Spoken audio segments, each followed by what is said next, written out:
Previous video में मैंने आपको बताया था कि relationship between A and R, edge length और रेडियस के बीच में क्या संबंध है। अभी हम थोड़ा उसको समराइज कर दिए हैं, गौर से देखिएगा। जो अभी तक आपने पढ़ा है उसको मैंने समराइज किया है, गौर से देखिए। यूनिट सेल कितने हैं, तो सिंपल, फेस, बॉडी, तीनों का हमें रैंक निकालना है। सो रैंक तो आप पहले से ही जानते हैं कि जब भी हम निकालते हैं किसी, रैंक होता क्या है, सो समझ लीजिए। एटम पर यूनिट सेल हमें निकालना है, यानी प्रत्येक यूनिट सेल में एटम की कितनी संख्या है वो हो जाता है रैंक। सो गौर से देखिए, सिंपल क्यूबिक में मैंने आपको बताया था नंबर ऑफ एटम 1 होता है। कैसे, तो 8 कॉर्नर्स हैं 8, और उसके एक जो लैटिस पॉइंट है उसका हाफ ही पोर्शन आपको दिखता है, तो हाफ 4 भाग में विभाजित है, ठीक है। तो कितना हो जाएगा 1/8।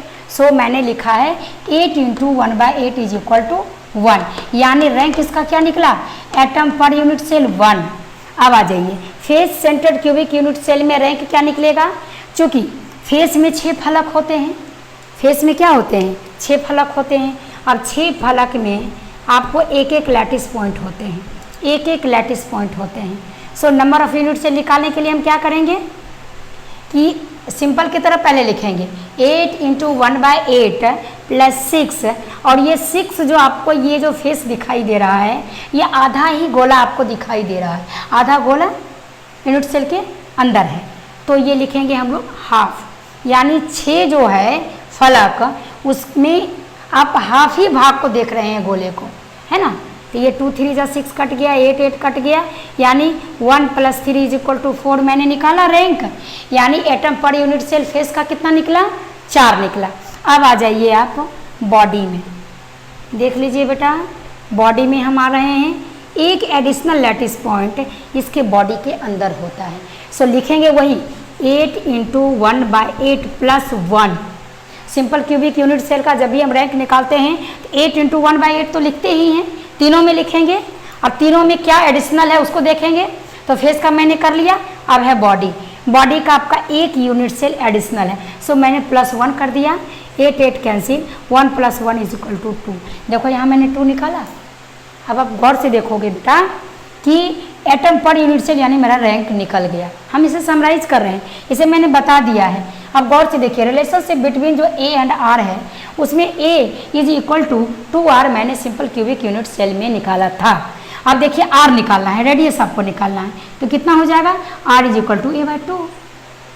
गौर से देखिए फिर उसी तरह फेस में आपने रेडियस निकाला था √2a/4, तो ए निकालना है यानी एज लेंथ निकालना है, तो क्या लिखेंगे क्रॉस मल्टीप्लिकेशन करेंगे 4r/√2। दोनों रिलेशन आपके सामने हैं, यानी दोनों रिलेशन आपका निकल चुका है।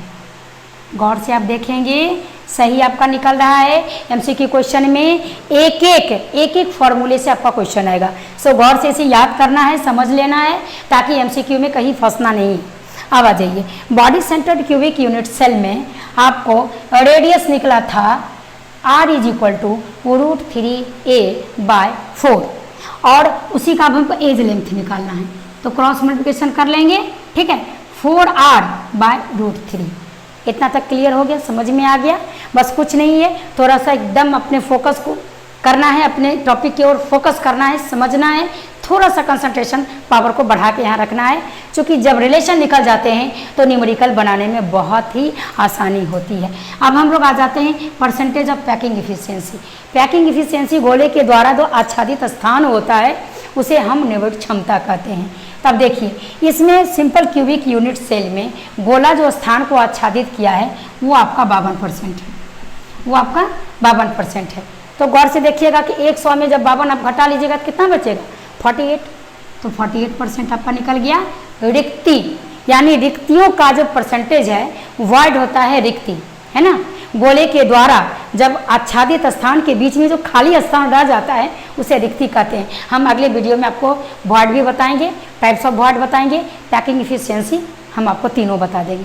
सो हम देख लेते हैं एफसीसी में 74% आपका परसेंटेज ऑफ पैकिंग इफिशियंसी, यानी गोले के द्वारा आच्छादित स्थान का प्रतिशत 74% होता है। Face centred cubic unit cell में। इसका भी कैलकुलेशन हम लोग अगले वीडियो में निकाल देंगे, अभी मैंने आपको समराइज करके बता दिया है।